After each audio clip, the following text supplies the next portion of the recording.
Hello, one and all. Welcome to Unboxing. I'm your host, Ain the Machine. And I'm Iva Jankovic. Today, together with our special guest, we're going to be unboxing the future of Berlin. The city has grown a lot and changed a lot in the latest years, which left us with an open question. What vision does Berlin want to give itself in order to remain a livable and a thriving city? And today we have two guests to help us uncover what is the future of Berlin and culture. One of them can be called the godfather of Berlin techno scene. He was one of the co-founders of the institution Tresor, as well as many other initiatives that allowed freedom-seeking, music-loving humans to come together in a safe space formed over love of techno. The second guest is a filmmaker, documentarist, and an author. In his youth, he also was known for, putting together shows, concerts of hardcore punk bands in his hometown, as well as later on even started his own label, just for the love of that music. But moreover, he's known for his journalism skills. He has researched different political issues, which brought him often to, tricky situations with various authorities. But today, he is representing one of his documentary series, Capital B, Wem gehört Berlin, where he has uncovered the history of Berlin from the fall of the wall to today. So please welcome Florian and Johnny. Hey, welcome. Matthias, Florian. We always ask our guests to bring an object that represents them as a person or as a professional. So I would like first Florian, for example, to describe for the people who is only listening, what is your object? I brought the first record I bought in Berlin when I visited here for the first time, which is Fugazi's Repeater record, well known today. And it represents me because I'm a lover of music, obviously, and the most important scene I've belonged to was the punk and hardcore scene in the late 80s and early 90s, which I think very much influenced what I'm doing, what I did and what I'm doing. As you said, I did a label and shows back then, and now I'm doing journalism. But I think it's very much of the same spirit that influences me, doing the things I do. I can really see the same line. Of course, being a punk rock and a journalist somehow is always fighting the system, no? Like it's always... A little bit. I would say the structure, maybe not the system, but the structures that lie behind our everyday life and sometimes are a little bit hidden and pressure us to things we have to do. Yeah, that's cool. And Johnny, what did you bring to us? Describe for the people who can't see it. I brought a Leatherman Multitool, which is, on the one hand, a very nice thing to have for everyone, but it describes a little bit my intentions about life, because I never wanted to be, let's say, a single-faced person. So I did a lot of stuff, but because I'm getting bored with what I'm doing, maybe after 1 or 2 years, so I did a lot of different things that you wouldn't imagine I have done already, from cleaning hotel rooms to opening clubs, and from social sciences to medical and care software. So everything was in my career already. Yeah, it's very well represented, this, definitely. So we also asked you to bring these objects because the idea is that we're going to do a music jam. I'm going to create a beat here now using the sounds of my voice and body. And then I'm going to ask you to join me, you using your object and Eva using hers. I love your face, Logan. What? This wasn't part of the briefing, was it? Let's try. The game has only one rule. We need to all finish together. Okay. It needs to be a consensus.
Thank you very much. That was a nice one, man.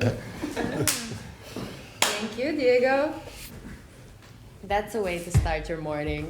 Yeah. Have you ever done anything like that before?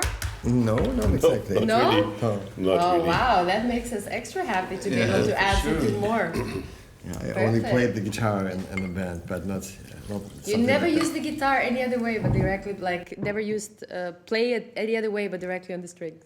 Oh yeah, I did a little bit. I smashed it a lot of times. So, That's cool.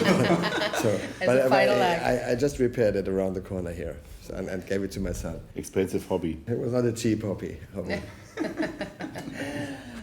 That's good. Cool. So to start with, of course, we're talking about Berlin. Now, we're very special at the moment at this table as we have a real echt Berliner. So, Johnny, you are originally from East Berlin. That's right. That's right. I was born in East Berlin, in Berlin-Köpenick, in a nice area. And after my parents got divorced, we moved to Lichtenberg, which is quite the opposite. And was even, when we moved there, already, let's say, right-wing area. Because everything was made of concrete and new buildings. And that shapes the ideas of people that live in there, I guess, I suppose. And of course, the unhappiness about the development of the system in the 70s and the 80s. Did you ever consider leaving Berlin? No, No, never. no, I'm just like a plant. You can't move me out from there. It's really. ask my Sometimes partner. go to Brandenburg. Yes. Sometimes I'll go to Brandenburg, but ask my partner. It's impossible to move me from It's here. not possible. Potsdam sounds like Japan, no? It's like the other side of... Yeah, it's Potsdam. Yeah. It's nice. And Florian, you're from Saarbrücken. I'm not German speaking, so am I saying that correctly? Saarbrücken. I was born in Saarbrücken, but then I moved to the Black Forest area in the nice town of Baden-Baden, which is like a kind of bourgeois town where you could only be conservative or punk rocker. So you can choose. We know whether- which direction you went.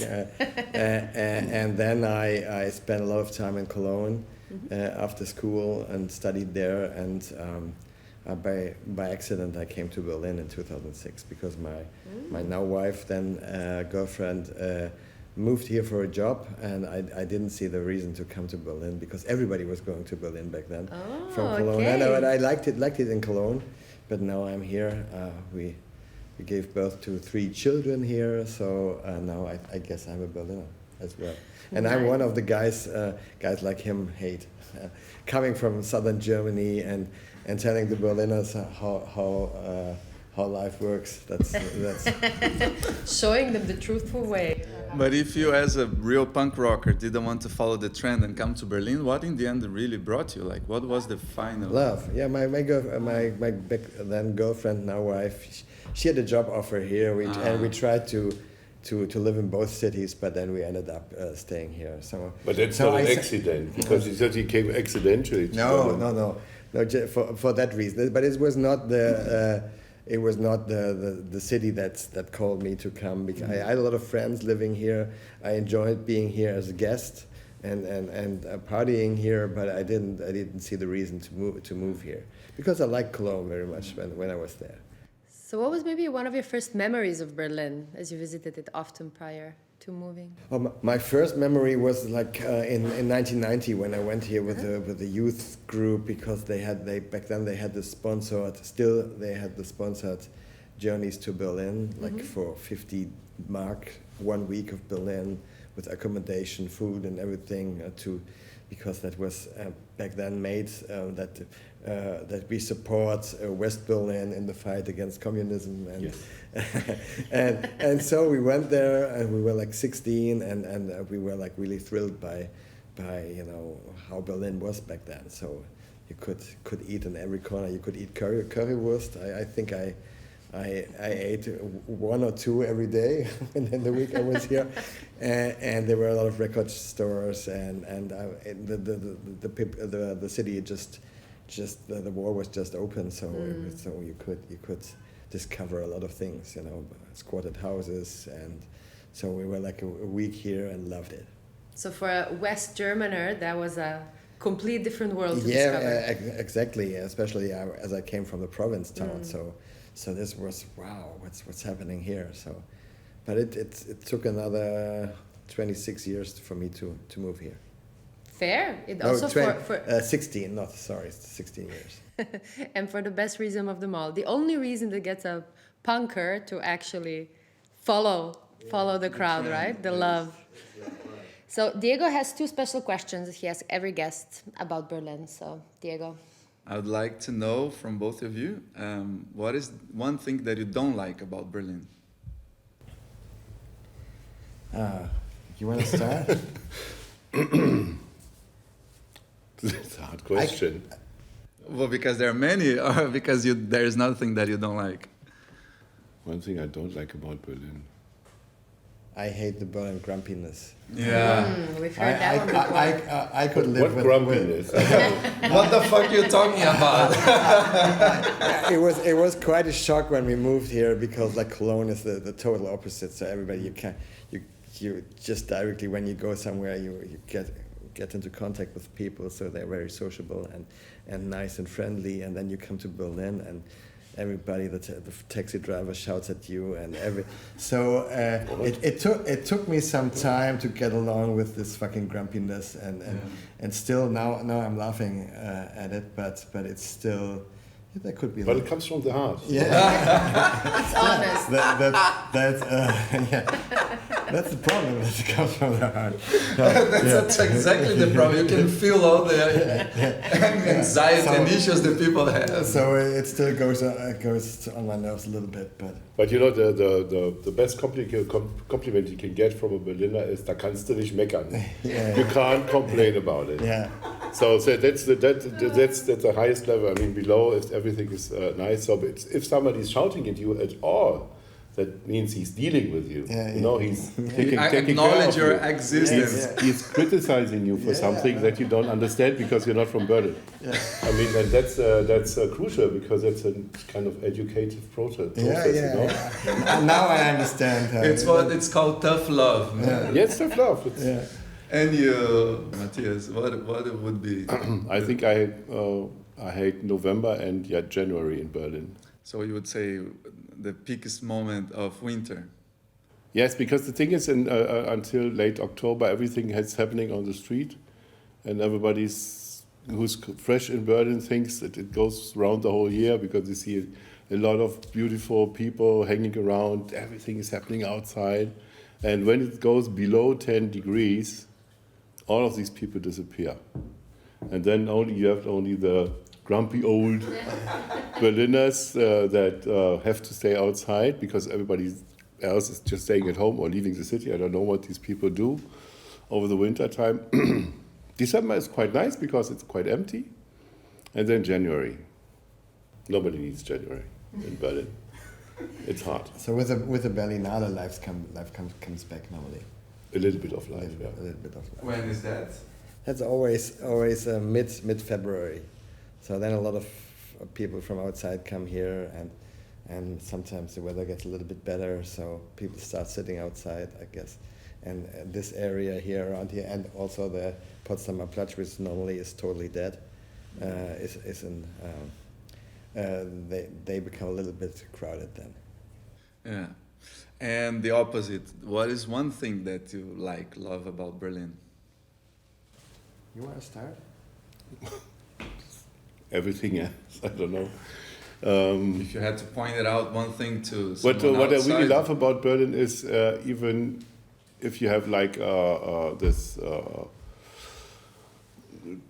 going a lot of protests on in the center of the city, 100,000, 200,000 people, you don't recognize it when you're not directly beside it. I mean, the city is that large and that structured that you don't have to see or to fear that can't get away with traffic or something. You don't see it. If you just stay in your area, you don't even recognize it. That even, for instance, Love Parade, with 2 million people, a Tiergarten, and a lot of chaos around it.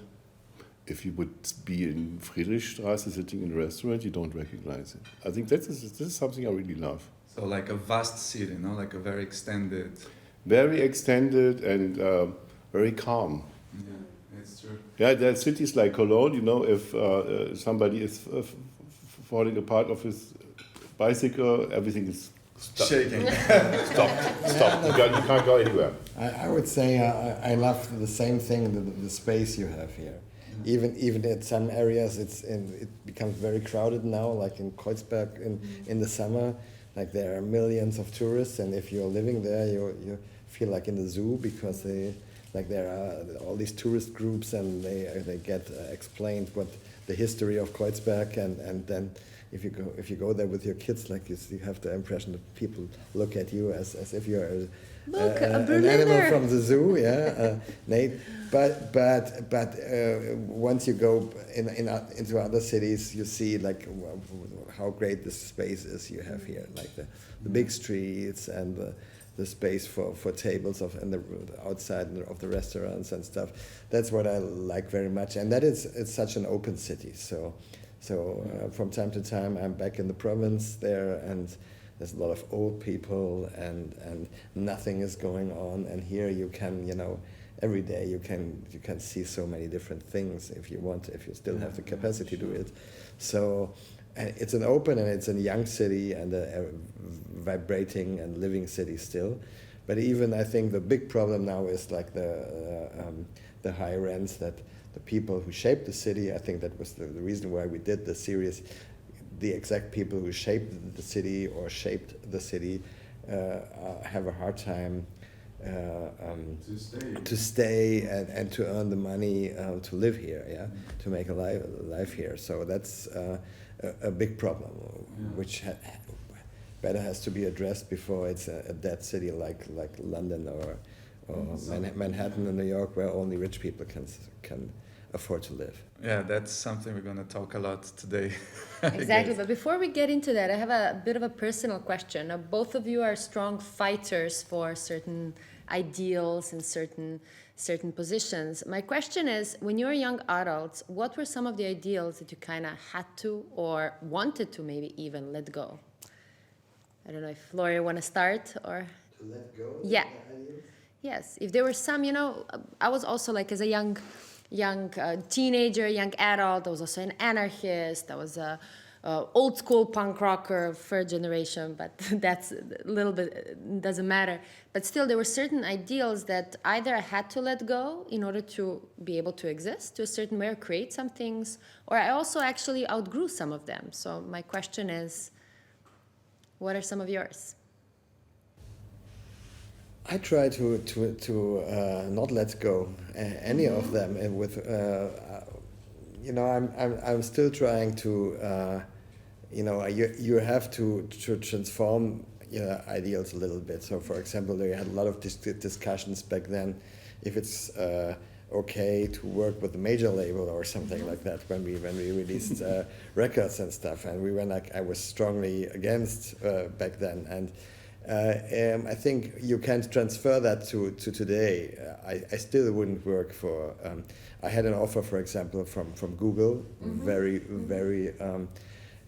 good, well-paid offer, and I still wouldn't do that today because I think they are much more part of the problem than they are part of the solution. I don't have to make films about why the different structures of the world don't function and then work for one of the problems. So I think you always have, if you have general rules for how you work and live, and if they are quite general, you can still stick to them, and I would very much promote to do so. So if you would meet your young self today, you would be exactly looking at the same but more matured person. I would have never imagined that I'm doing films or something. It was never my plan. So it all came more or less by accident. But I would say that that sounds a little bit arrogant, that I still would stick to a lot of the ethics and rules that I promoted back then. But I was never so hardcore. I was never straight edge. I was never a vegan militant or whatever. I think in what I did, I was more or less middle of the road. So I wouldn't have to leave too many of my basic roots behind me. Okay. Yes, by what you describe, I see that you have some values which are, like very good Staying. ones, and you stick to them. No? Like you care. I try not to sell off. I would say that's. But maybe one day there's a situation that I have to. I never came in a situation that I really had to. That's maybe a luxury from what I do job-wise. Yeah, for sure, it is. Yeah. And for you, Johnny? I think it's literally the same, but maybe with the only difference that of course, when you grow a bit older, then the techniques of moving around the society just change a little bit. Mm-hmm. But I think that from when I was 15 to now, things haven't really changed yet, because I really hate, for instance, to work in a, let's say, in some kind of company or something. This is something I can't do. I'm the worst person to work in a company, and I'm really stuck to subculture, which is not only which doesn't only have to do with techno and music, but I think subculture is not only kind of a lifestyle, but a kind of a concept. Mm-hmm. Yeah, because for subcultural reasons, you see money something like oil in a machine or something, but not the purpose of doing things. And I know that a lot of people today have lost these kind of ethics and are only behind the money. If you look at the young people today on Instagram and wherever, who don't sell, who just sell some part of them, which is supposed to be privacy, but it is the opposite. I think these guys are lost a little bit, and I think that a subcultural point of view would help them to get healed from that poisoned machine. Mm-hmm. But it takes some time. I think that it's going to break down some time, because stuff like Instagram or what we have discovered before, like MySpace or something, everything is breaking down after a while, because it's no real products, but it's just fugazi. Mm-hmm. Yeah. Mm-hmm. And so I think it's a good advice to stay to your ideas. But I sometimes think that's when you feel old, because it comes with a price. Yeah, you always have to look where you can earn enough money to make your living, because it's not, if you decide not to sell out, of course you'll never become a millionaire. And sometimes if you're not selling out, these young you can't have enough money. Yeah, and sometimes you look at these young industries, these influencers, and it's just sometimes I feel very old when my kids explain me how that works. Just promote a product a little bit, get some money here, some money there, yeah, it's another world for me now. I realize that that is. I think these things are strange, and that the young people, a lot of young people, focus only on this as their roots, and that makes someone feel a little bit old, I guess. So let me actually a little bit piggyback on that. So you mentioned subcultures, and of course with your history, Florian, with hardcore punk, like the subculture that comes around the music scene is very strong. And as you said, Johnny, it's rooted in certain ideals, but it is also strongly represented in the way we're dressing, with who we're hanging out, what we're doing. So it defines a lot of areas in our lives. Now, I've noticed, I personally also been part of subculture growing up, and I feel like I was maybe one of the last generation that still kind of repeated that, delinquent mottos of teenagehood, right? To try to belong, to find your crowd for that, and out of that also nurture certain values and ideals. But when I look at the young kids today, not to sound negative, but I'm a little bit wondering, where is that subculture? Because a lot of the elements of what I know belongs to the various subcultures is kind of merged into mainstream, from fashion to also music. So what's your maybe take on where is the subculture today, and are those values still nurtured somewhere? In Berlin, it's still there. You just don't see it because on the media surface it doesn't appear anyhow. But there are also at this moment there are some collectives that breaking up some doors in some empty buildings and doing parties for the next weekend. And I'm talking about now, not about. Okay. Not probably, and I think as it's supposed to be. No, they are doing it already, and but they don't appear on the surface of media. But what is the core reason? Why would you say that they want to do that? In order to still do something that it's out of the norms? No, they don't have the place, Okay. and they don't have the means, so they just do it on their own, and they are quite professional, I must say. So there are some. I can't talk about names and stuff, but there are some collectives in Berlin that are really doing illegal parties like it's 1991 at the moment. Nice. Yeah. Cool. So subculture is in Berlin is still unbeatable, because the thing is that after 30, well, how many years do we have now? For 34 years after the war came down. It's still a mess, we had the worst politicians, as you could see in his movies, and we have a administration that is a laugh. So and that's why I think subculture has really a good chance in Berlin, and especially now. But I think it's something we talk later on, right? Yeah, I hope so. That's like you said, but I also think like these elements of subcultures, they are something that are embedded into youth generally. And I think I have a 15-year-old boy growing up in Kreuzberg.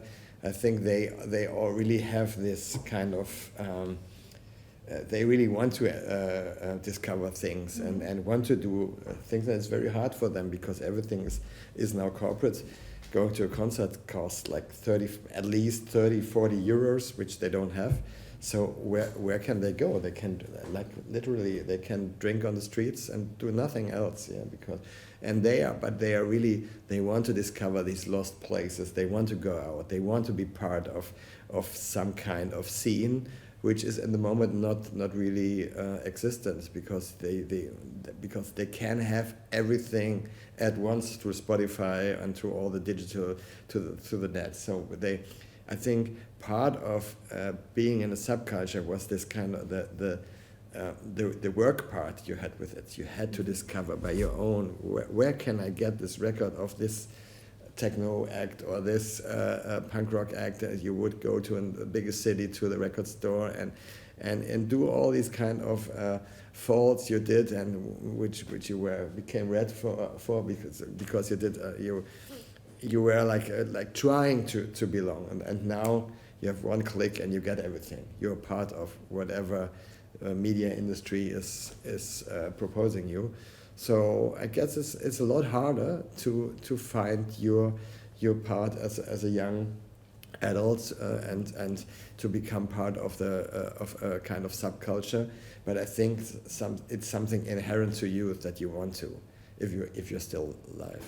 But it's also hard to stay away from all this kind of Instagram and influencer shit. And what my wife and I think it's so crazy, because all the boys and girls in that age look the same, and that's really they all have the same dress code, and you sometimes wonder, why don't you want to look different than the others? Mm-hmm. Yeah. Well, here may I play the advocate of the devil? Yeah. Isn't it like that in every tribe? Isn't it all the techno, dark techno, dressing black, the same punk rockers with the thing? But there are different tribes. Now there's only one. Okay. You mean that now, like all over the layers? I would say 90%, for example, 90% of the 15-year-old girls wear a black North Face jacket. And Doc Martens. Yeah, whatever. But it's like they are very uniformed, and that's what I meant. Maybe it was like that, But when I was in the province, I deliberately wanted to be different than the other guys in my class. Yeah, but I think that's not the point, because I think that the female position in modern Germany has, especially for young adults, has changed a lot. So they don't appear in high heels and that's right. and stuff. And so I think that's a strong position against sexism and gentrification, as we know it from our parents or from our let's say friends. Sometimes which are not really our friends, but maybe people of the same age.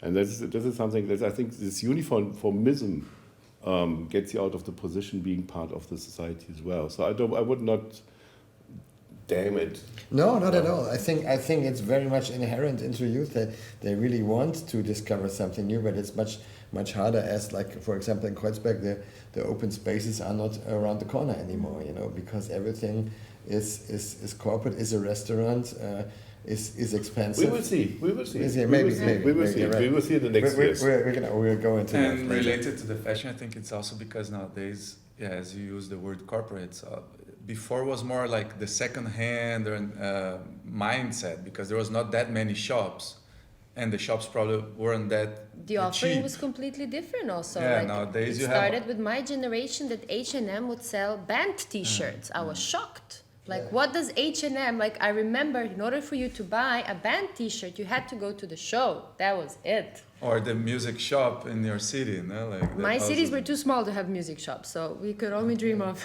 visiting a concert. Yeah, but on the other hand, he's always wearing Carhartt. I'm always wearing Ben Sherman. Yeah, I'm not always wearing Carhartt. I'd like to go back to... But mostly.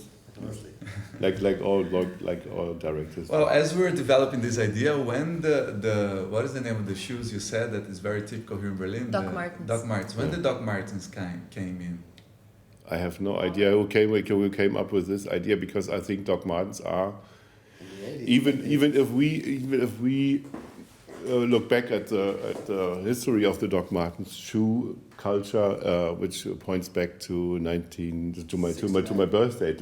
So it's about 1967. But the 90s here, the techno scene, the youngster was already using. There was some intelligent marketing officer at some place who just saw that in the line before Berghain and Tresor and stuff, some girls were wearing Doc Martens, and they say, hey, that's the idea.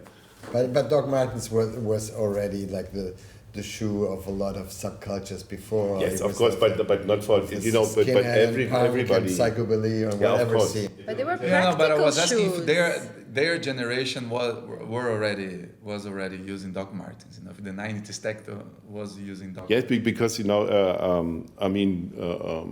venues. I mean, you should have maybe some workers' shoes, and not wearing high heels or something, because you wouldn't have a nice evening then. So at Tresor it was always very raunchy, let's say, and when you stomp over glass, you better wear the right shoes.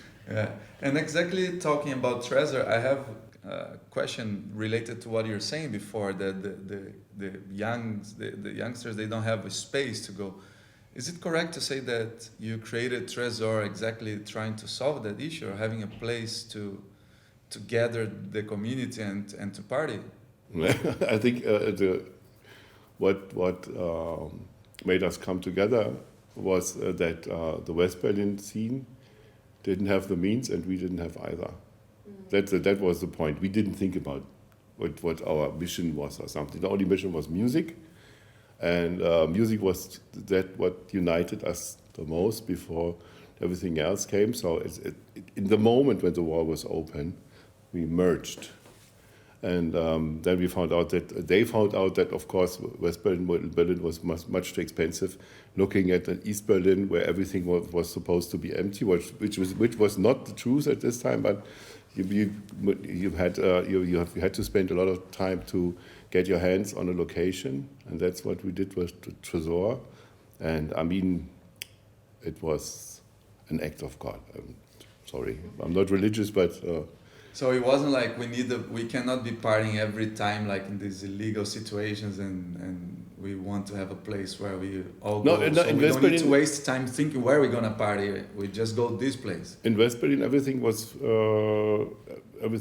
not so subcultural about the house scene, because it was mainly gay. It was happening in Schöneberg and some parts of Kreuzberg, but it was not underground. The only underground techno club at this time was the old UFO club, which was about, let's say, 100 square meters location below the Fish Bureau of Dimitri Hegemann and Achim Kohlberger, who were at this time running a very EBM-oriented label, Interfish Records, and became later my partners. Because we met sometime because we were doing in the East, we wanted to always to do something.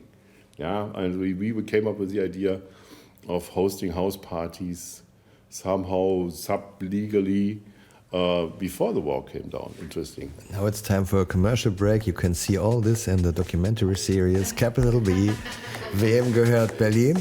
www.artist.tv with imagery and the story of the beginning of Tresor and UFO. End of the commercial part. Yeah. Nice. Okay, maybe to bring it back. So we come from co-working. We come from a lot of also startups, entrepreneurialism from this side. What is your experience with co-working in this city, or with startups in the city? Maybe to say it a bit broader. Okay, you don't want to hear that, I guess. Startup. My experience with startup having an office community in Kreuzberg is that once the startups became more successful, the the difficulties for us to stay as a creative people who don't have this kind of venture capital in their backs, life became more difficult to stay in our offices, in our ateliers, working spaces, because the success of startup meant that we were driven out of our places. So startup is I realize that it's a chance for the city, but especially in Kreuzberg, it meant for a lot of artists, a lot of music people, a lot of film people, it meant a lot of problems, because it's often the case that it's not really earned money, but it's venture capital. Mm-hmm. So all these companies don't have to make their living, but pay very, very high rents. They are after 1 or 2 years they are gone, but the artists and the musicians, they are also gone.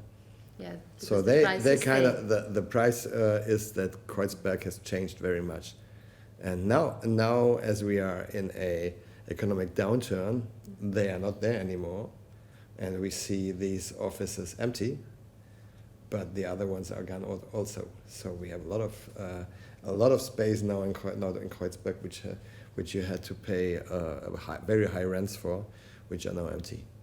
And what would be your solution for that, if you could solve, like, without getting rid, like, let's search for a harmonious solution, like that's not getting rid of the startups, no, because that would be something difficult to do, but what would you suggest as a possible path for a solution where you still have the startups, but you don't get...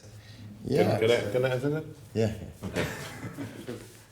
I have to get back to the time before that Florian was talking about, because I think that real roots of startup business, or how you ever want to call it, are also based back in the 90s, like 1995, when Internationale Stadt started to be the first private internet provider in Berlin. Mm-hmm. And from that, a lot of things developed, and the circuits got bigger and bigger.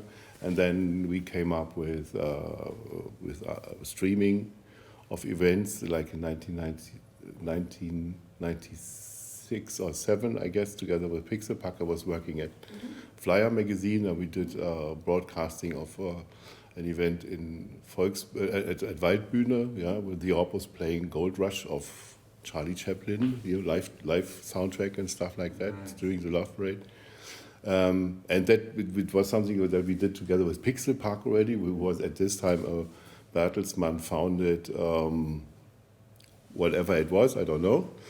But they had a nice meeting room in the middle, and everything was looking very pretty. I don't know if they made really money about it, but it appeared to be.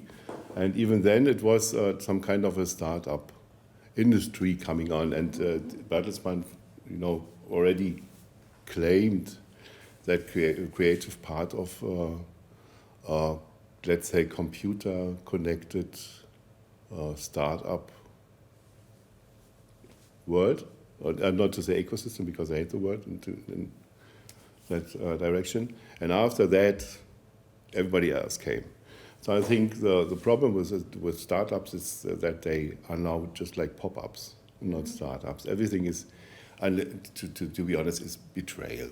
I mean, you don't need 50,000 pizza delivery services and car sharing and whatever. It has nothing to do with the idea of reinventing or inventing things based on internet and web.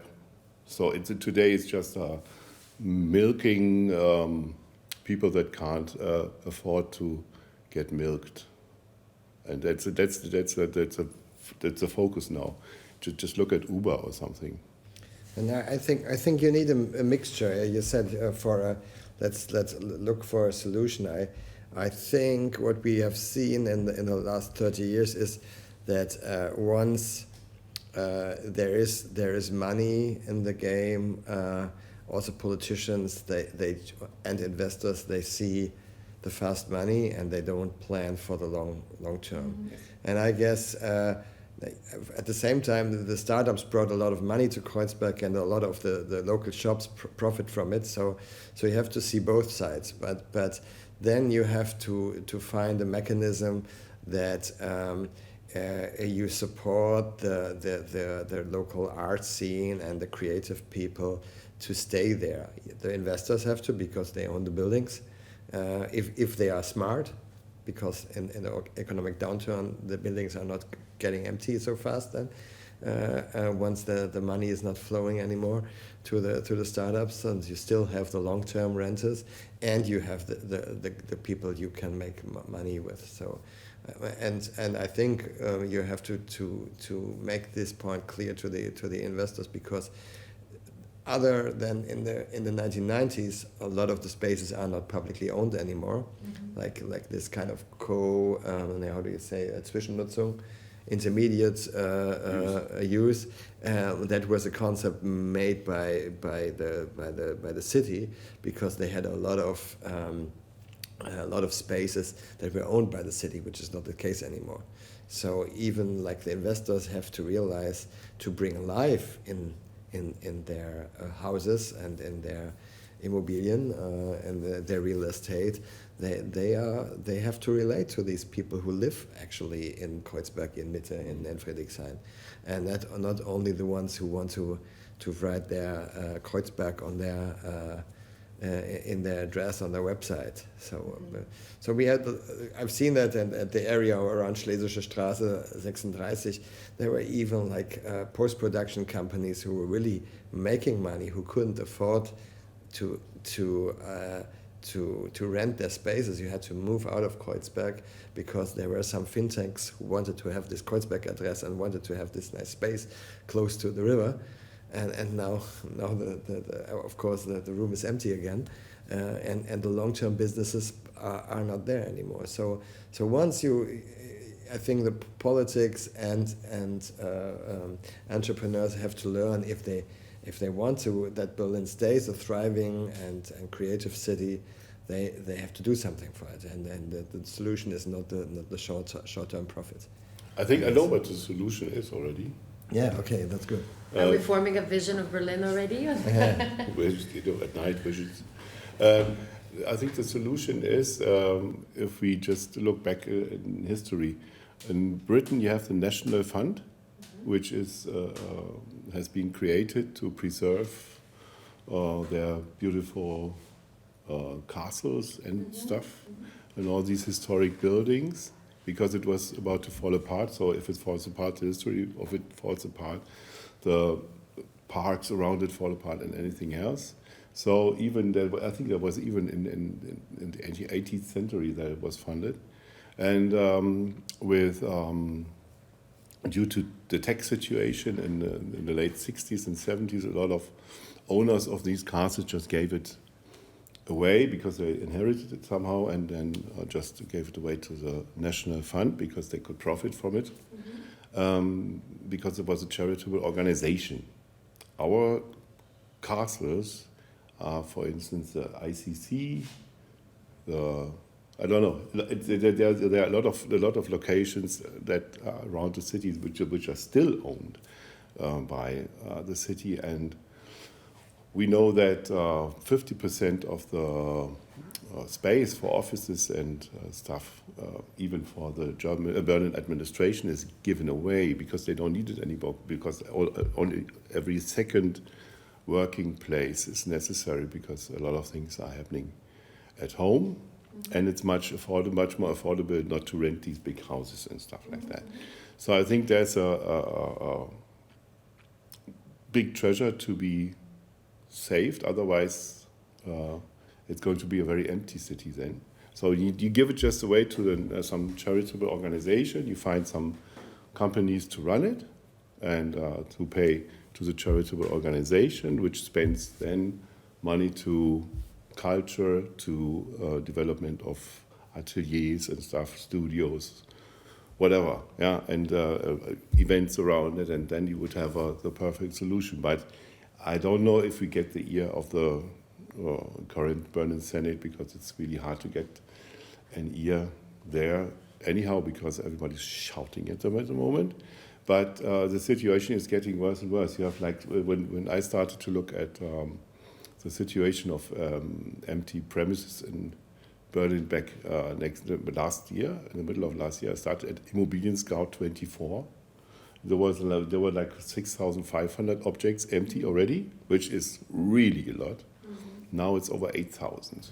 Really? Of Yes. this like larger scale for commercial purposes? Large scale. Some buildings. You just have to look into your neighborhood here. Everything is empty. Yeah, look at the Signa building around the corner at Friedrichstraße. It's empty. Look at the Springer building there. That's empty. Yeah. So I think that the big problem is that the politics in this city still do not understand that the big capital of Berlin and the treasure Berlin has are the creative people. That's what brought Berlin to the landscape of investors, of people who wanted to live here, like international people like you. You wouldn't go to London, you wouldn't go to Madrid, you go to Berlin for a certain reason. And if this reason disappears, people just move on. So you have to, like a little garden, you have to take care of that. Once it's lost, Berlin is just an empty, an empty bottle, and I think there's not real an understanding. And what makes Berlin very special is the people who fight for this, to fight to preserve this. And you always have the impression that you have to fight against the politics who runs this city, and even the actual government. I don't think that they have a real idea about that. So I think that would be just a very important thing, that we all stand on the same side to make a city that is still interesting and nice to live in. And I think that the investors should have the same interest.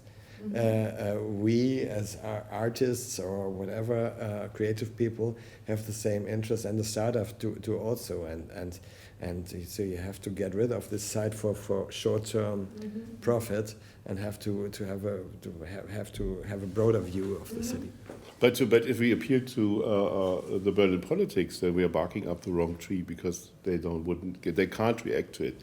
Because the problem is now that the whole administration and political system in Germany, or let's say especially in Berlin, is far behind, because when let's say Tesla is doing their first meeting in the morning at 6 a.m. when the boss is still up on ketamine or something, then these guys are our mayor is just waking up. Oh, it is bad, and is having some coffee, and then he goes with his car to the Rote Rathaus, and he's reading Tagesspiegel. And when he comes in there at 9 o'clock, already at some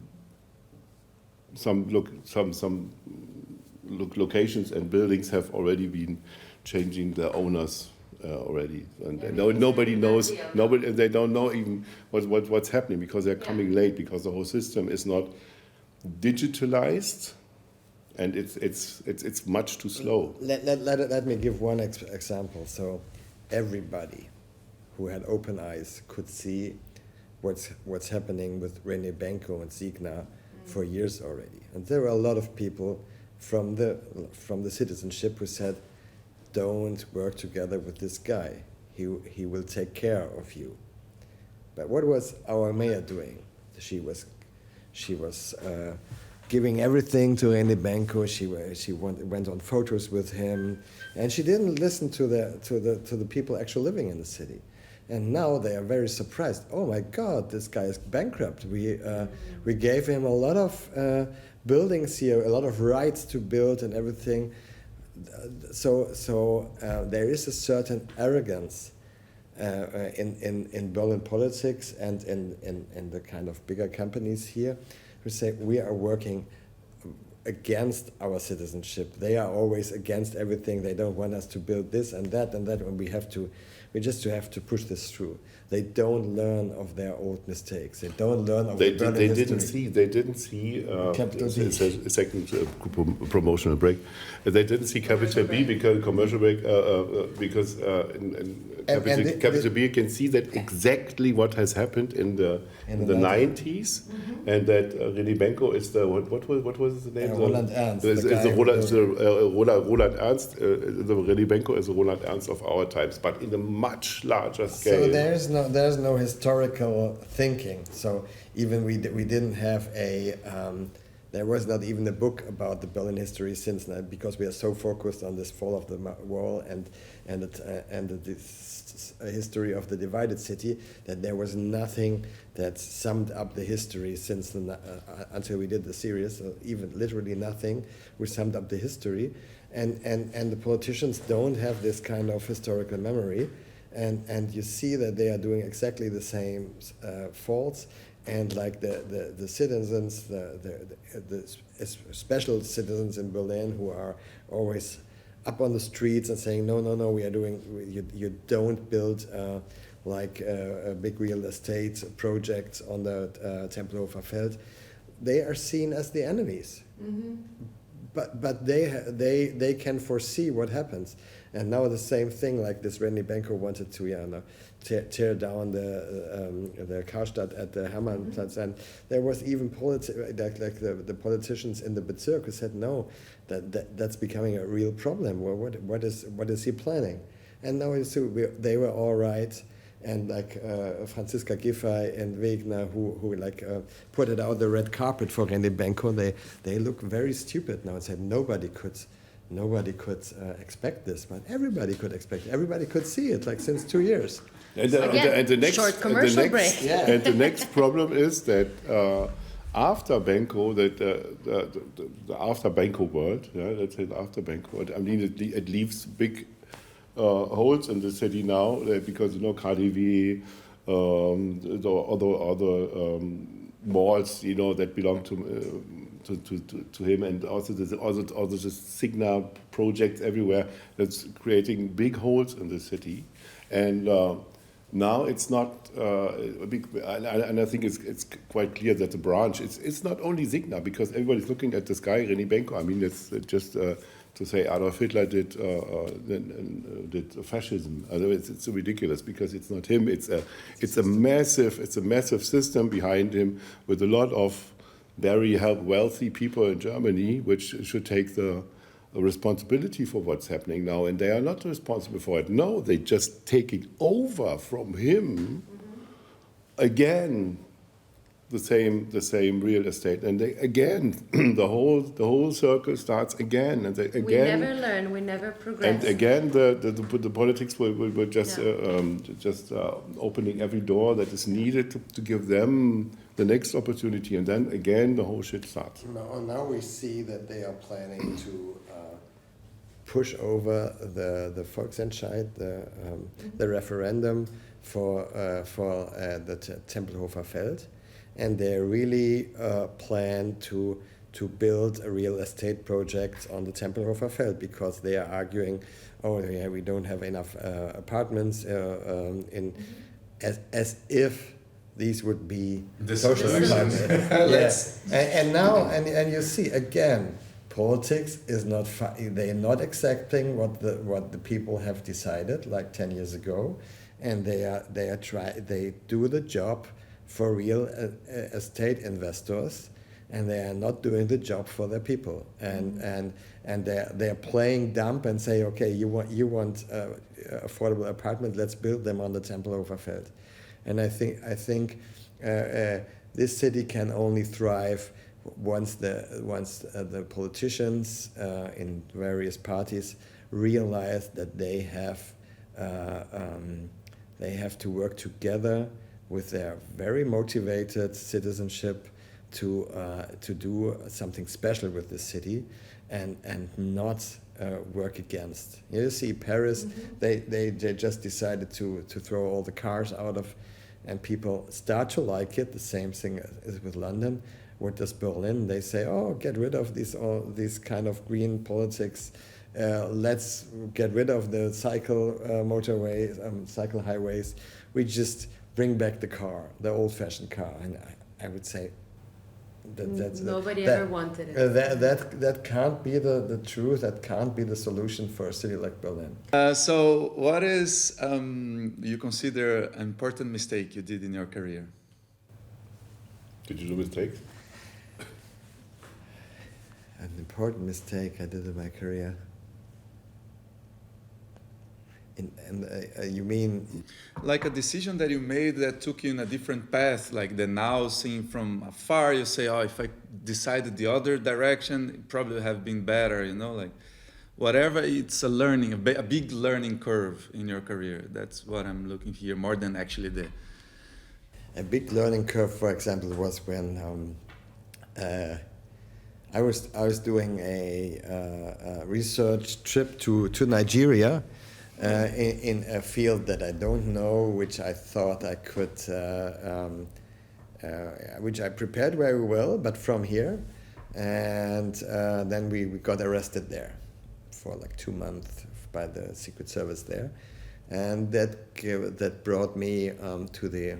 We got out, so they wanted to, but they put us on trial, and they wanted to throw us in jail for 14 years. Oh wow! Then and so. What I realized then was that there are areas in the world where you can't, they are so, the circumstances are so unforeseeable that it's just not, even if you do a very good preparation, it still is very dangerous, and I wouldn't go to certain areas where I'm not really into the situations there, like for example Afghanistan or something like that. So I wouldn't do that anymore. So you'd say that a big mistake is to try to go to different countries to do kind of projects, more edgy projects. To underestimate the risk, I guess. You can do that, but you always have to be prepared to get into very, very dangerous situations if you are, because even like so-called experts from the West, maybe when you really look behind the scenes, they were there for like 2 times, and they already call themselves experts or are called experts. So they don't really know the area, and they really don't know the tectonic shifts that might have happened there since their last visit there. So in the end, it was not really us who was the problem. It was a much bigger kind of political thriller we went into. We were on the wrong time and a wrong place, but we didn't know. We didn't even know that this kind of secret service was a problem there. And so I would always be more cautious with these kind of research trips. And you, Johnny? Mistake. I love the word you used before. How you said it's not mistake, it is? It is Learning. it's chances. Okay. It's, on the one hand, it's chances, but on the other hand, to be honest, of course, there's that's only the narrative that you create for yourself to get out of the situation. But I think my biggest mistake is that I don't really care about money. I'm really alienated by money. I don't understand the concept, to be honest. There's something wrong in my head, and if there's much or nothing, it's and if there's nothing, it's a little bit uncomfortable. Should always be enough there to make a good living, but I'm totally uninterested in growing wealth or something. I don't know what my problem is, but even if I have a lot of money in my hands, I think like, yes, okay. And now, I mean, that doesn't make me happier. I think I know the origin of that, right? You grew up in the communism, no? So money wasn't a thing, right? Yeah, maybe. Yeah, and still, I have to admit that I'm still that I wouldn't say communist, because communist has become a bad word. I now. know, but I mean in the best sense of it, right? In the best sense of it, and I would also say in the real sense that you were there in the East closest. Germany is guilty, you know, because I can't make any money. I out of think it. I saw this kind of deformation, or whatever you would call it, with a lot of people who were deeply, to come back to that, in the subculture, you know, because they experienced something that went way beyond money. Like for even this, you have the same problem with Danielle or something from you know, she is a very important artist, of co-founder of Love Parade, and still she is living with her husband, another musician who did from Einstürzende Neubauten. They are very important people, but they live in their kind of in their atelier. What is in their workshop? Literally, they just tour they only get on tour to get around, you know, and that's, I think, the kind of injustice from this city. Like a lot of people who really shaped the city are still doing their thing, and that's why I'm so much promoting that, and they barely can afford to stay here, you know, to afford a room to stay in. So I think the city should be much more thankful, and to give them at least a chance, you know, to go on with what they're doing, because they shape the city. And can I do the advocate of the devil? And it just came to my mind while listening to you, like, because what I felt here, like when you say that, is that somehow it's also a lack of formation, I would even call. So what do you think about maybe, for one hand, of course, having the infrastructure organized to be balanced, and the people who are not very well at business, they still have a place, and somehow the people that are super sharks also to be equal, but also to create this balance. What about forming also the creative scene more into the business mindset, so they are not at least fooled? I'm not saying that they're going to become sharks and think about scalable. How can I scale my business? Yeah, but I think that's quite naive. We are not stupid, or the business artists are not stupid. But if you compete with people, as I said, with people with tons of money, you know, the one thing is to make a living with a club or with your music. You can make a music, but if your competitor is a real estate investor who has millions for the same place, millions, literally millions or billions, then you're talking about different things. You know, you just can't make so much money with a techno club, or if you haven't bought the venue like 20 years ago. But that's exactly the point. That's why I think that we need some maybe some Berlin National Trust or Berlin Urban Trust or something, because you could if you would get some real estate in your hand, which is not used to produce some wealth out of it for people who are sitting somewhere in California or whatever, but for the sake of building up funds to fund people that come to Berlin to do subcultural things. Then I think that that's a kind of a solution that would make everyone happy, just like in the UK, where you can go now to parks that are funded by the National Fund, and I think a lot of Berliners would take their part, spend some money there, pay entrance fees to get into the ICC, for instance. The ICC was open. The International Congress Center, for the people who don't know it, just look it up on some other search machine, not Google. Sci-fi futurist building in the entrance of Berlin. It's 10,000 of square meters empty since 20 years. What the fuck is going on? Yeah. And it's so hard to get in there because it's the administrative structure around it is working from 9 to 5. 9 to 3:45. I'm sorry. And they don't answer that. They don't answer calls. They don't answer emails. They don't answer nothing because they sit back. They are the administration and wait until the day is over.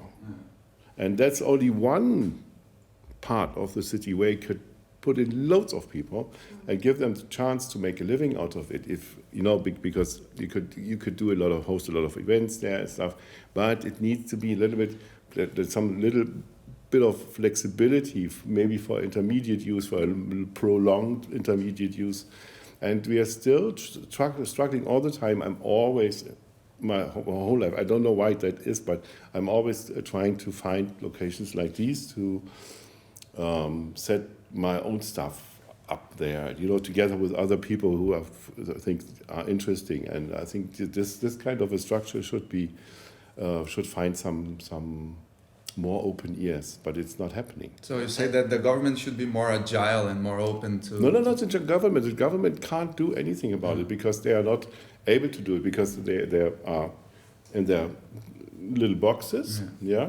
So, but can't get out of it. So it needs a plus structure, a plus infrastructure that is aiming to get these people to Berlin, to make the city more attractive, to say we have the ICC, we have Terminal 5 in Schönefeld, which is completely empty. Why not invent an empty real estate tax? So you have to pay tax when you have like a building more than a year that is empty.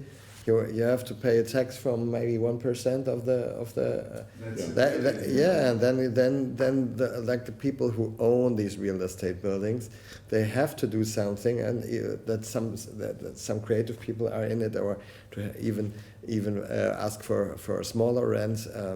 Because I think that's all fantasy. You have to realize that is not money that is earned by maybe a car repair shop or something like that. That's fantasy money, and this kind of fantasy money that was becoming more and more and more in the last decades. This is competing against real people doing real jobs, but not earning the same amounts of fantasy money to be able to compete. This is fantasy money from all over the place that makes this city, that ruins this city, because you have all these luxury apartments nobody's living in. We don't have the problem that we have too little space and too little amount of apartments here. But all the money that was invested in building new houses was invested in building luxury apartments of people who are here for a day in the month or even less. All these kind of apartments in Mitte and stuff.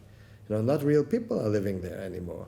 So that's a problem all over the place. But Berlin has other than maybe Mallorca or something, has a lot of people who would do something against it. We have a vital citizenship who is involved, who goes to the streets, who is involved in kind of activism and stuff. So we just have to. There has to be a big wake-up call, And so we have this kind of people here who who would do something, and we have to just to empower them. Amazing. What would be a good decision you made in your career? Something that really changed, like there is a before and an after this decision.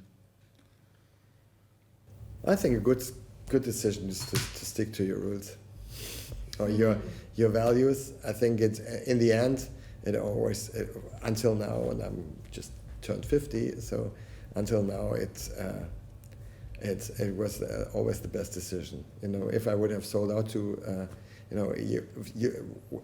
at a certain time you stand for your values, and that's also the reason why people like you ask us to do something. And if you just always go where the money is, you are lose nobody. sight of who you are. Yeah, you use credibility, and you are nobody. And you, Johnny?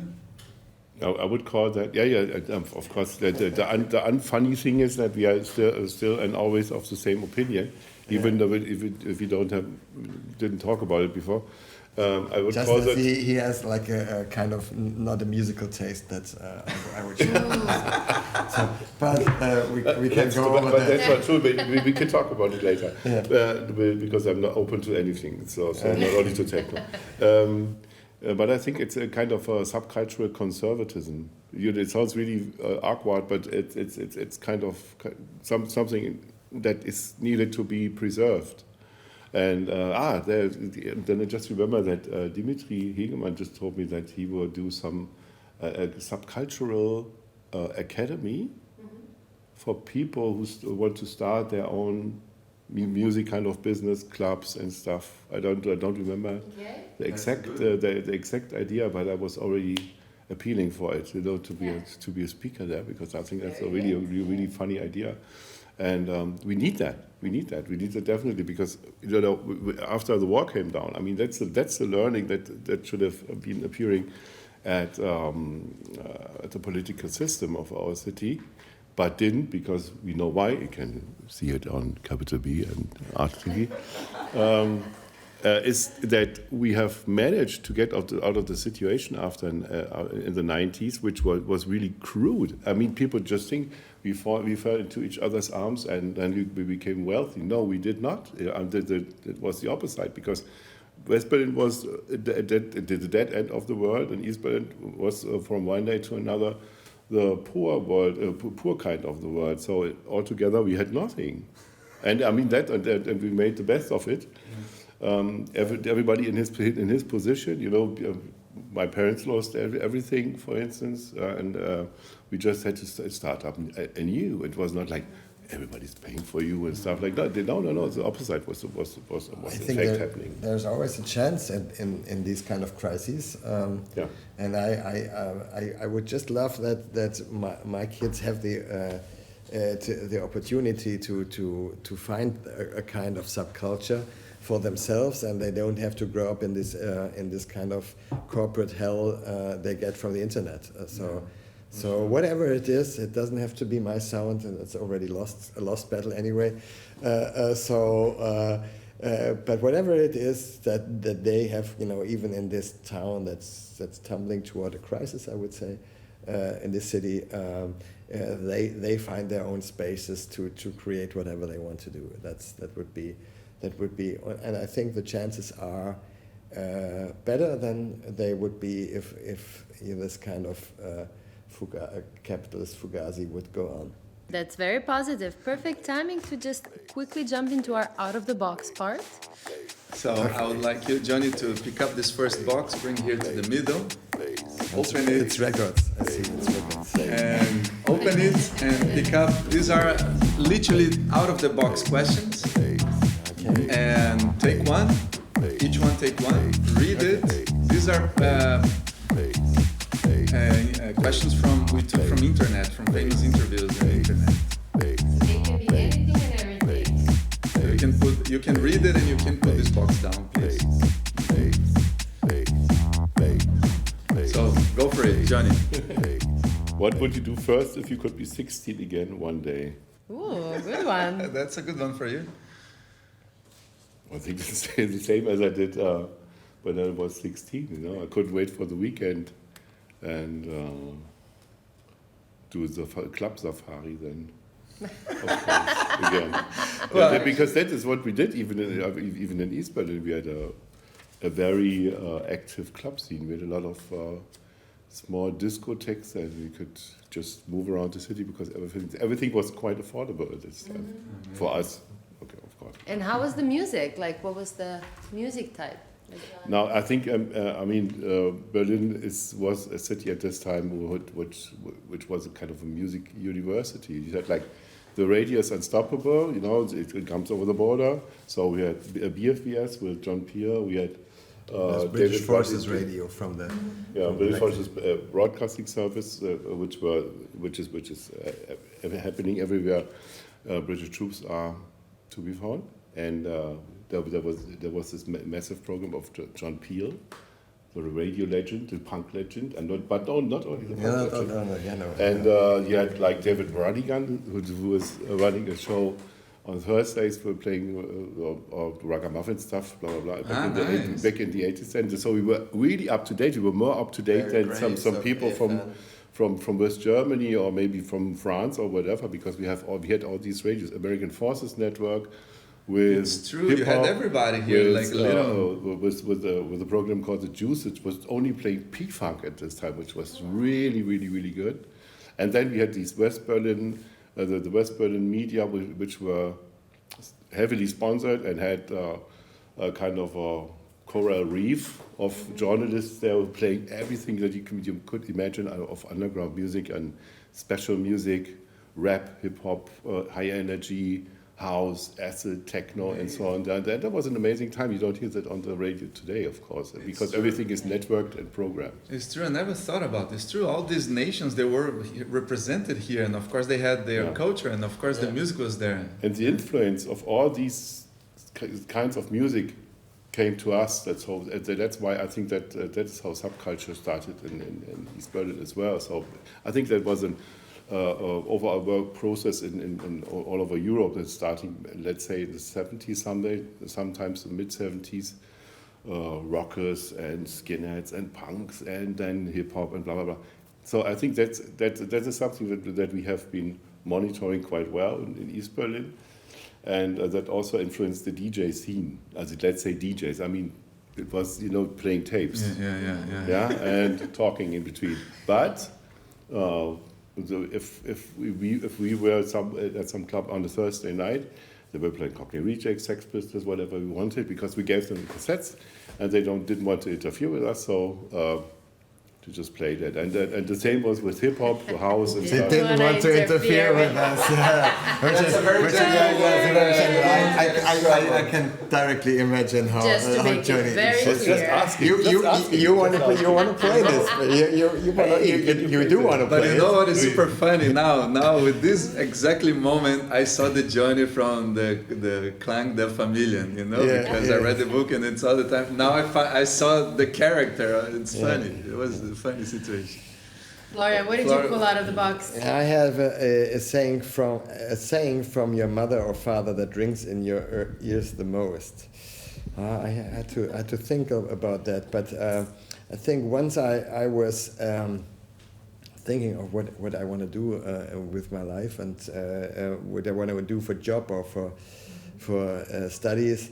They told me it should be something you really like, because you would do that the best, and that's what I always kind of did. That I never took jobs or even studies that I had to do because they would maybe make my living, and I could earn money because I always decided for what I'm interested in, and I think that's a good saying I would forward to my kids also. Yeah, for sure. Because I think I know a lot of people who studied law or business and hate it up to. They make a lot of course they make more money than I do, but they hate the jobs, and they're always jealous for other people who can the freedom of the other people. For the freedom of other people. Cool. So I think that was a saying that it's a good one of the few recommendations of my parents that I accepted. Very well, good one. So how can we construct or ask ourselves maybe the right questions or point the right areas that still need to be considered in order to construct the future of Berlin, where, for example, we mentioned specifically startups, but in general, let's say the tech scene or this a little bit promoted startup entrepreneurialism that kind of charged the city, but at the same time left the creatives and the artists a little bit pushed out or even to starve at certain points. What are some of the crossroads where we can use some of this real estate, Johnny, that you mentioned, that has been sitting there sad and lonely for far too long, that what can we create there to have a better vision for this city of ours where we can all live and thrive from that? Yeah, I think it's important to have this kind of feeling that all at the same time, all of this is necessary to have this kind of thriving or living city. You know, like this. There's this kind of word in Berlin, especially, that they say Berliner Mischung, which is that in one area, in one Bezirk, Berlin always that you always had a mixture of people living there, not only the rich, but also, you know, from all kind of social milieus. And I think the same is true now, that we need the economy. We need entrepreneurs who bring jobs, who buy the little things the little shops offer, of course. Otherwise, you don't have the little shops anymore. But you have to realize that it's not about drawing as much money out of the building of the street of the city as possible, because then you lose the one seed that made Berlin as it is, as I mentioned before. So there has to be a mixture of that, and you always have to be aware of that without the artists, without the subculture, without the little pubs and stuff who cannot by definition make so much money, you lose everything. You also lose this fancy background and backdrop for all your fancy businesses. You know, it's not a wallpaper. It's living people doing the jobs there, working shitty jobs and at a bar with not much money.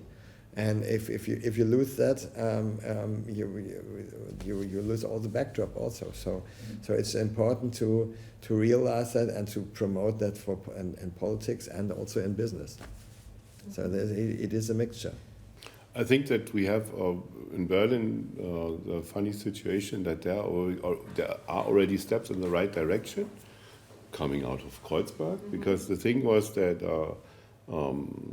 you would get a building permit in combination with some things you do for the community that lives there. For instance, like the Amazon Tower was obliged to have one of the floors for whatever, but not commercial reasons that really do strengthen the community around it. And there's, for instance, at the Cultural Senate, there's a department which is called Kulturfachliche Liegenschaftsentwicklung, which is hard to explain and to translate, because I would say it's a cultural evaluation of building development. So, for instance, if Signa is building something in Charlottenburg, there must be something that they give back to the community, some community-oriented cultural use of their premises, and I think that's a good idea. It has to be strengthened, but it is monitored. That means if they don't do what they said, they were losing the building permit. And is this only for buildings of certain size, or is this... I don't know exactly. I just know that there's this department. I think that's a step into the right direction that needs to be strengthened. And the same is, for instance, to evaluation for the startup scene as well. Because the thing is, what is a startup? I mean, people, let's say Franziska thinks that Uber is a startup or something.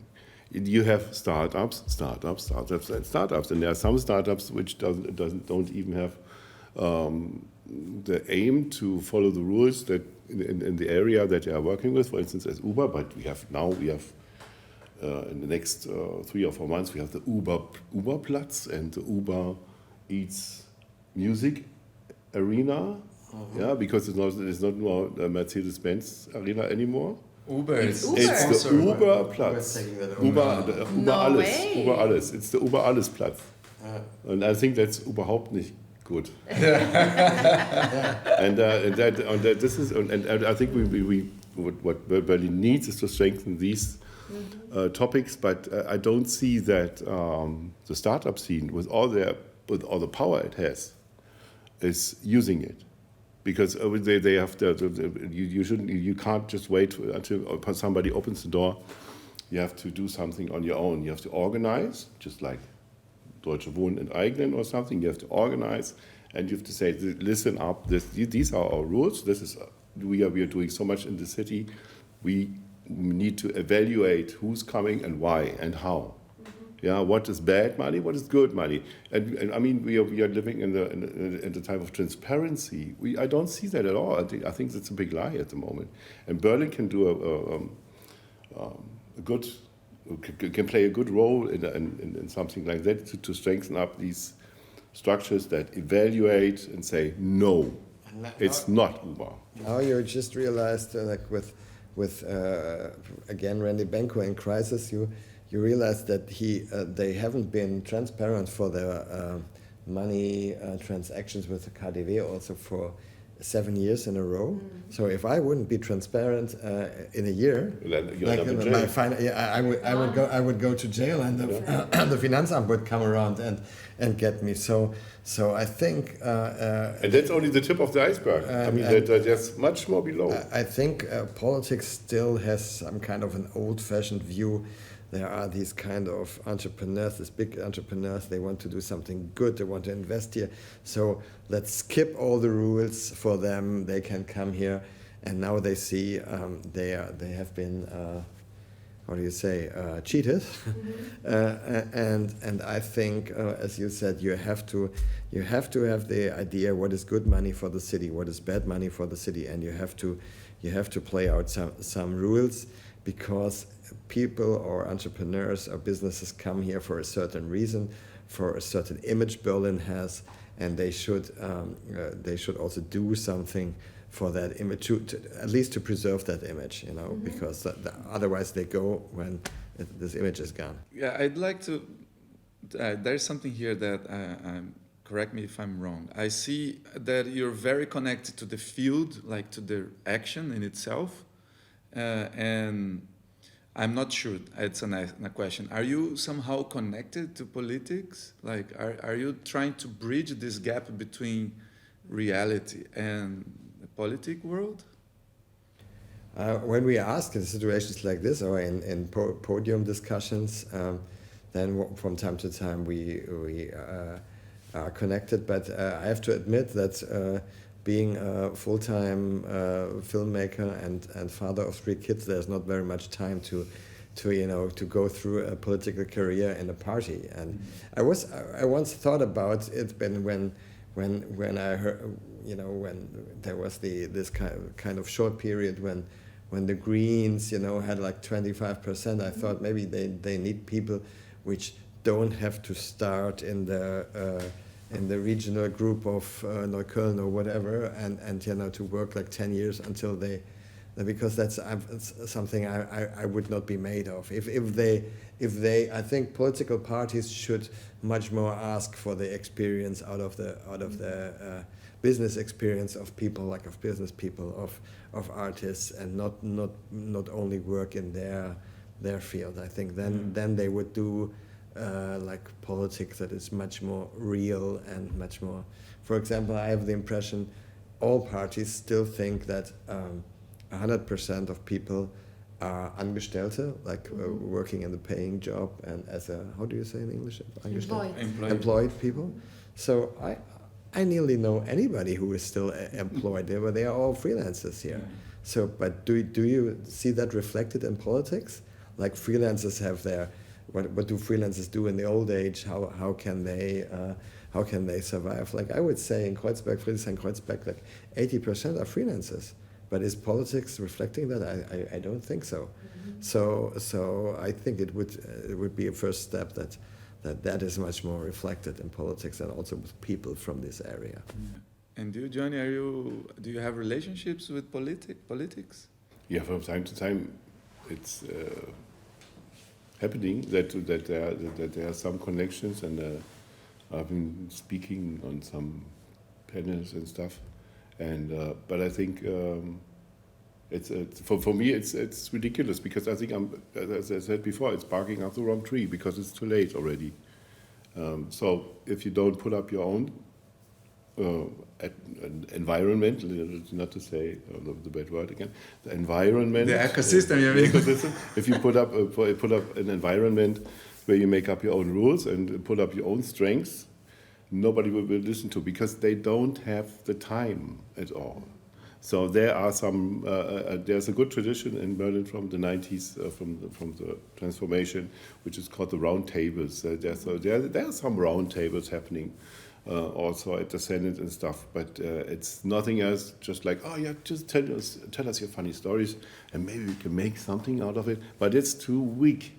So if people don't get organized, if there are all these companies that are now suffering, especially from the startup scene, from the conditions that have been shaped into the wrong direction, into making everything too expensive, if they don't get together and to just create something that is with a low profile, but with an enormous strength of turnover, of people employed, of freelancers, of course, as well, then nothing will happening.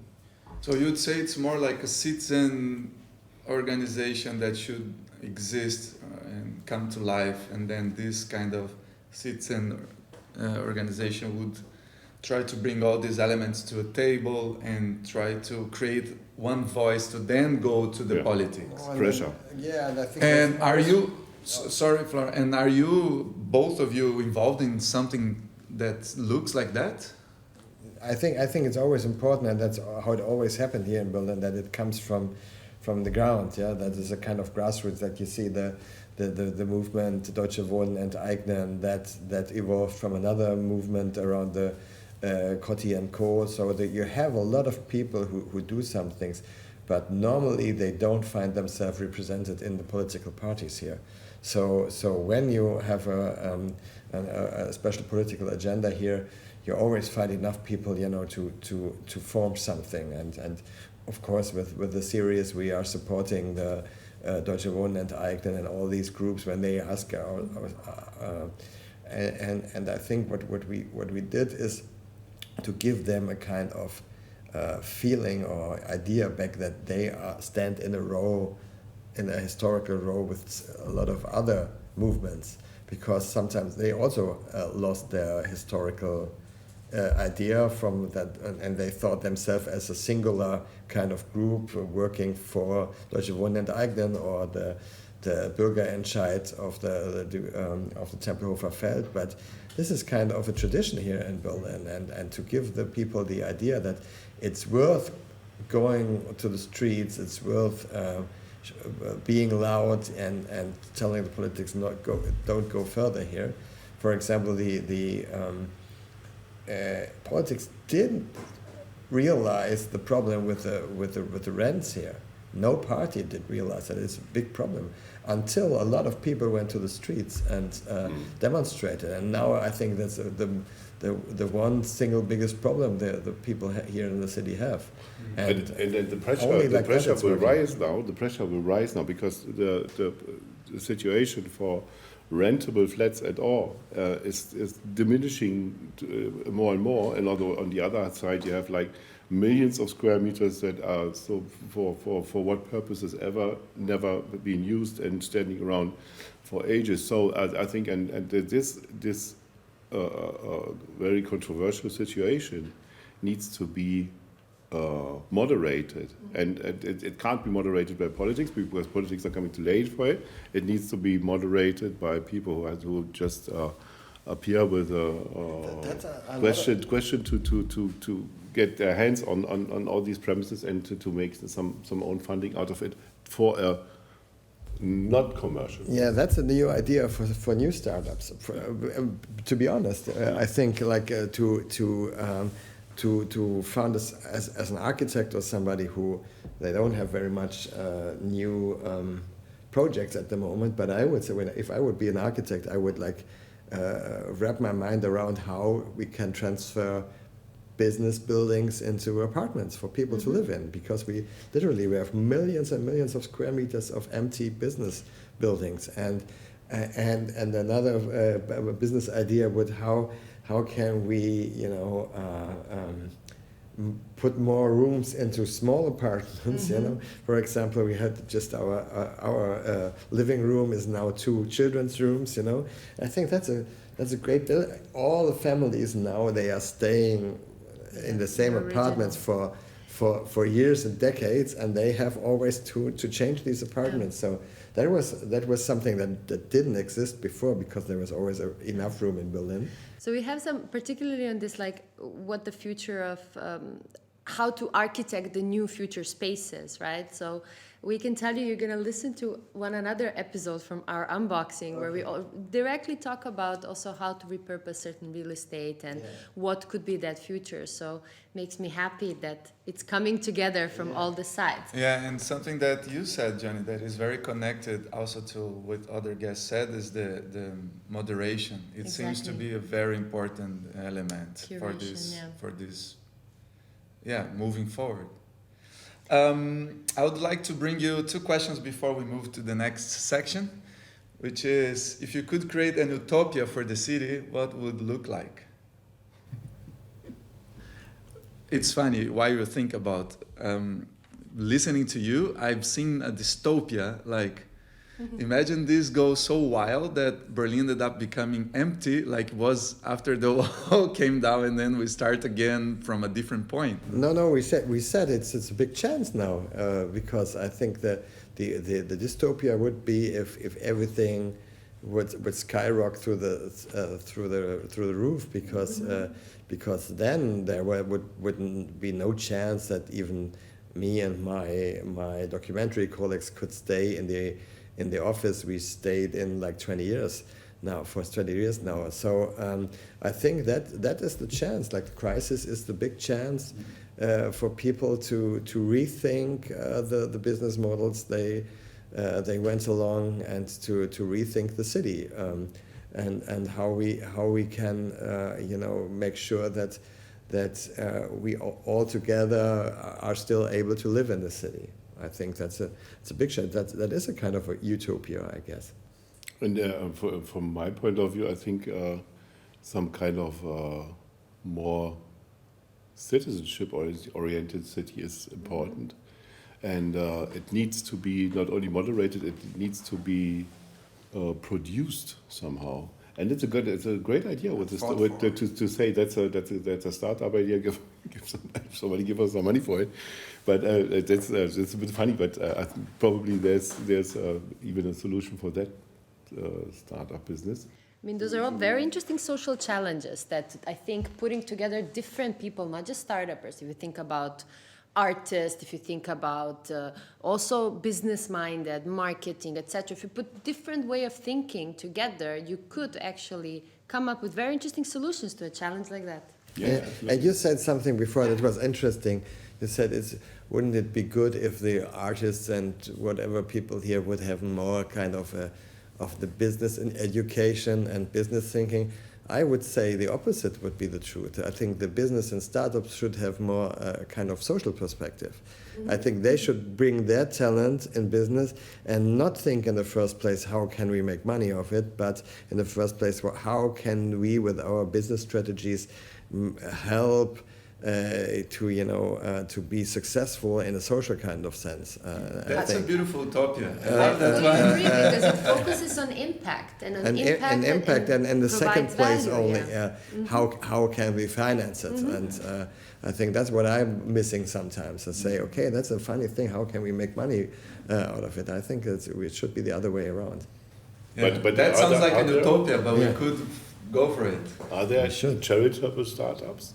What? Charitable startups or something? Charitable startups? What is that? I don't know. Maybe It's a new startup starting. Are we doing another commercial like break? a startup that puts in the middle of the concept what is the purpose.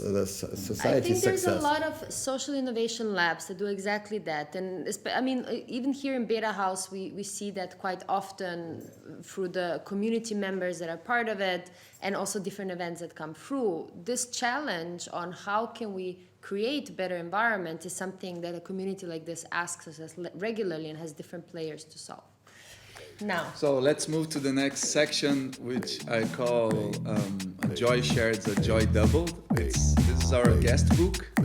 So our last guest left a question for you without knowing you would be the one that would read. So What would the other two objects be and why? like I think the guest is asking what would be the second object you would bring to represent yourself. Okay. I think is that. there was no second options. You didn't debate between one and another. We didn't debate at all before. I just brought. I thought, if you see my living room, I knew that I'd bring a record, and then I thought, which record would I bring? And so maybe my bike, my bicycle, because I think you can do everything in Berlin with a bike. I like using the bike here, and we should change the city much more into a bikeable city than it is now. And I with horror, I see that the campaign of the two winning parties one was losing, but it is in the government anyway. Like as always, the Social Democrats they have always been in the government here in this city, even if they lose 10 or 20%, they decide for staying into power. So and they did that with a very cheap campaign by a very, very cheap and stupid campaign and backwards directed campaign in favor of cars in the city, which is so stupid. I can't exaggerate, but that's why I would say I would bring my bike. I would say, funny enough, I would say sneakers. Cool. Because I'm since I was, I don't know, 12 or something, or no, even 10 or something. My mother gave me 5 DDR marks at this time because I wanted to run around the city and on holidays, on school holidays. And so she was rid of me, and I would do my thing, and I would went to a restaurant and buy some soup, as a 10-year-old guy, in Berlin Friedrichstraße directly at the Tränenpalast, and I was totally happy with that. So I think experiencing, I think a daily practicing is important, not to stay always in your flat and behind a screen or something, but to move around the city, because I think there's so many things always changing. Something falls apart, something comes up, something falls apart. That's always happening here because there's no unique development possible. Yeah. And I think that's the most beautiful part of Berlin. And you can just see it when you just put on your sneakers and walk through the city. I do with my partner. We do city walks at the weekend. We just at night walk through, let's say, from Friedrichstraße to our place in Friedrichshain. That sounds like a business tourist would love to pay for. No? He comes over and pays city tours. He's the musician on the Cities tour with the original Eastern Berliner. Man, I'm in. Let's start a business, Johnny.